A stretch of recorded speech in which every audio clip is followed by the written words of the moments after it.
something is happening right now that almost nobody wants to talk about. It's uncomfortable, it goes against the popular narrative, and it makes people angry. But ignoring it doesn't make it disappear. Millions of women in their 30s and 40s are making life decisions that feel empowering, feel modern, feel celebrated by society. They're told they're strong, independent, and brave for choosing themselves first, and everyone around them applauds. Live your truth. Don't settle. You have time. But here's the part no one is saying out loud. The road they're being encouraged to walk does not end where they think it does. Time is not on their side the way they've been told, and the wall they're moving toward is far closer than it looks from the starting point. This isn't about attacking women. This isn't about resentment or hate. This is about watching people confidently walk toward a cliff while everyone else pretends the cliff isn't there. It's about seeing a slow-motion disaster unfold and being told that warning people makes you the villain. I've spoken to hundreds of women who reach their mid-40s, 50s, even mid-50s, and suddenly realized the rules of the game changed while they weren't paying attention. These aren't uneducated women. These aren't failures. They're intelligent, accomplished, driven women who followed the script society handed them. Focus on your career. Invest in yourself. Don't compromise. Wait for the right one. And now they're sitting across from me asking the same questions every single time. Why am I alone? Why won't men my age commit? Why did my options disappear so fast? I've heard this story so often I can predict every stage of it. First comes confusion, then anger, then denial, and finally, the crushing realization that they miscalculated time itself. The hardest part is knowing it didn't have to end this way. Every one of these women had opportunities. Good men showed interest. Real chances were there. But they believed they had unlimited time to decide. They didn't, and no one told them otherwise. Look at modern dating, especially online. Scroll through profiles of women over 40. Pay attention to the demands, the lists, the requirements. Emotionally available, no games, financially secure, tall, fit, confident, established. Now look at what's being offered in return. Independence, a career, strong boundaries, life experience. Emotional scars from failed relationships, sometimes children, sometimes debt, very little flexibility. And a genuine belief that they are still the prize. Here's the reality people avoid saying. The men these women want have options, a lot of options. And those options often include younger women who bring less emotional baggage, fewer expectations, and more feminine energy. The dating market doesn't reward intentions or effort, it responds to value. And the market does not care about careers, self-discovery journeys, or how unfair this feels. This part gets people furious, but biology doesn't care about outrage. Female fertility does not decline gently, it drops sharply. In the early 30s, conception is still possible. By the mid-30s, it becomes significantly harder. By 40, the odds fall dramatically. By the mid-40s, they are almost non-existent. That's not an opinion, that's biology. Yet women are told the opposite. You have time, freeze your eggs, science will save you, don't let biology pressure you. So they spend their most fertile years building careers, dating casually, and postponing family. Then one day, usually late 30s or early 40s, the switch flips. Suddenly, they're ready. Now they want stability, now they want children. Except their body doesn't care that they're ready now. I've seen women pour tens of thousands of dollars into IVF, multiple rounds, years of emotional stress, financial strain, broken relationships, and most of them fail. Most never have biological children. Not because they weren't worthy, but because they waited too long based on advice that treated biology like a social construct. One woman said something I'll never forget. I built my entire life plan around having kids by 40. Everyone said 40 was the new 30. Nobody told me my body would start shutting down years earlier.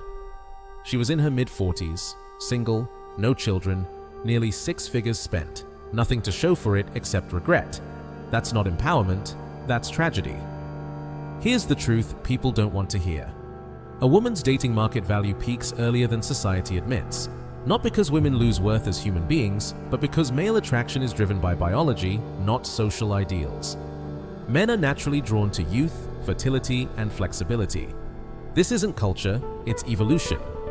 A woman in her mid-30s is competing with women in their mid-20s for the same men, and the competition is not fair. Younger women generally have higher fertility, greater physical appeal, more years to build a family, fewer emotional wounds, and more adaptable expectations.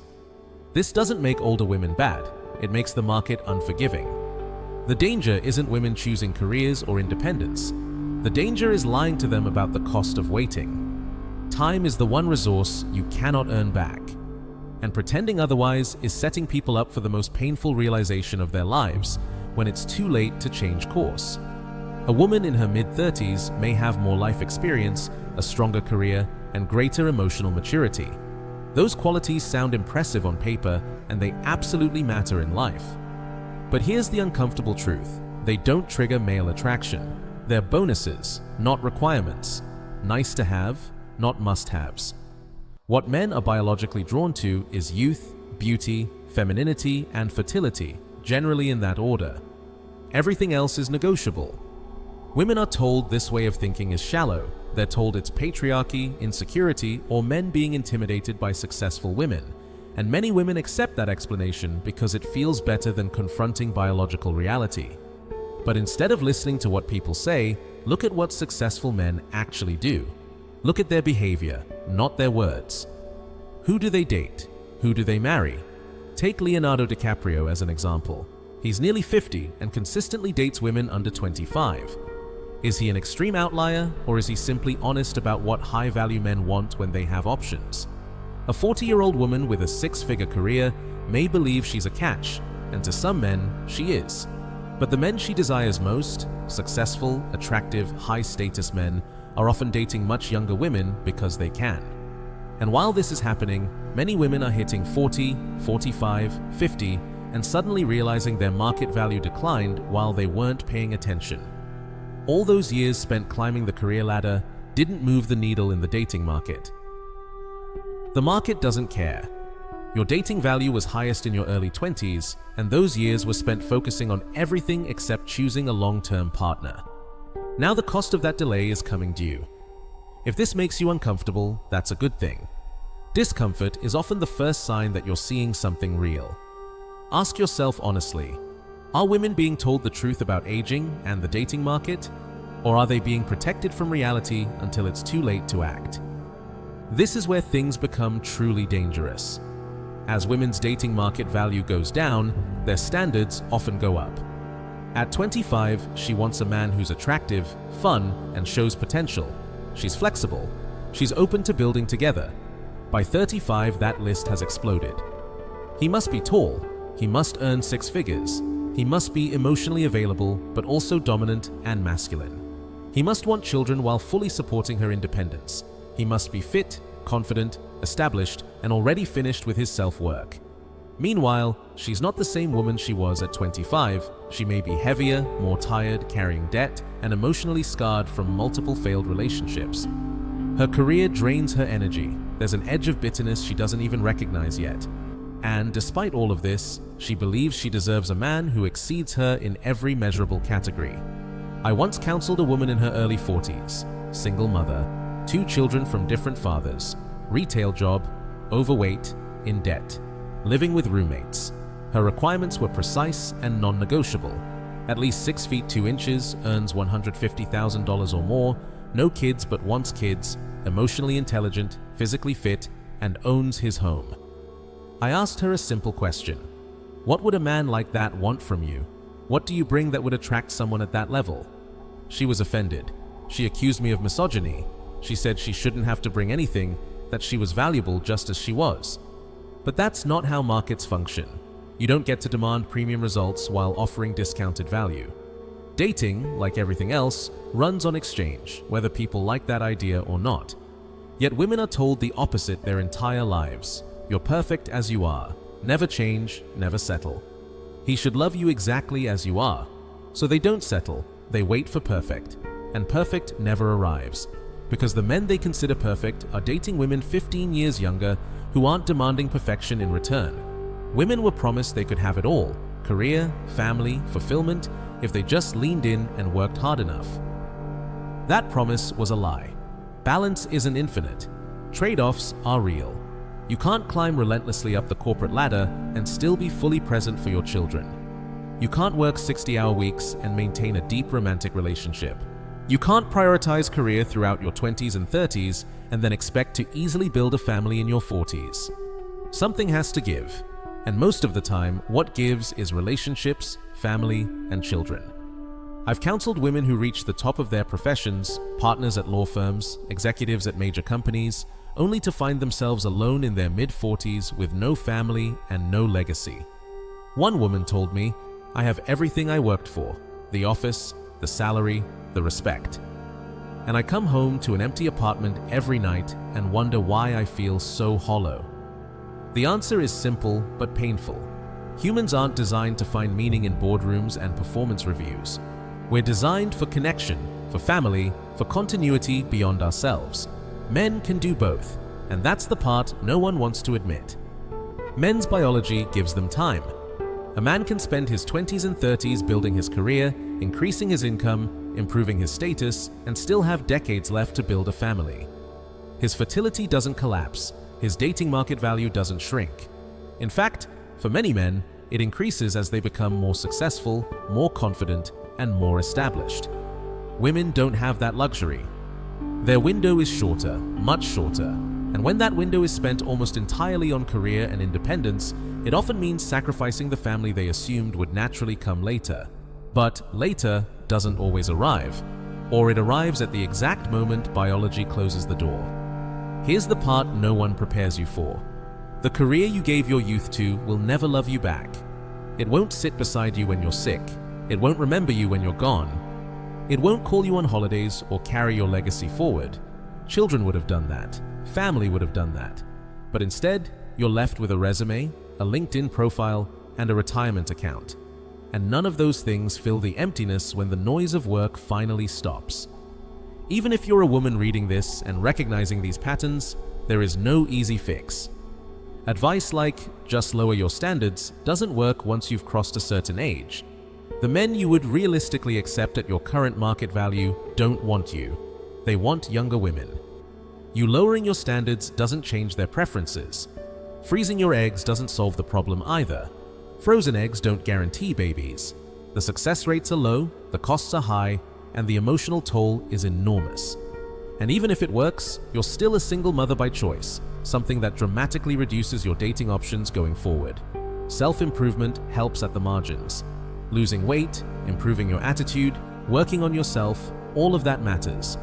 But none of it stops the biological clock. None of it changes market dynamics.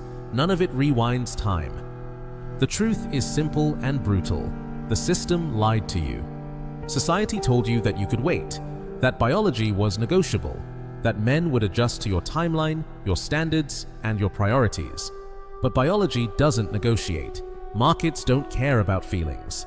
And male attraction hasn't fundamentally changed in tens of thousands of years. When you step back and look at the full picture, the path becomes painfully clear. Women delayed relationships and family to focus on careers, believing they had plenty of time. Fertility declined sharply in their mid-30s, yet most didn't seriously pursue family until it was already too late. They rejected good men in their 20s for minor or superficial reasons, assuming better options would always appear. But their dating market value peaked early and declined every year after, even as their standards rose. They believed impressive careers would make them more attractive to men. They didn't. Men don't select partners based on resumes. They prioritize youth, beauty, femininity, and fertility. They chose independence and self-discovery over partnership.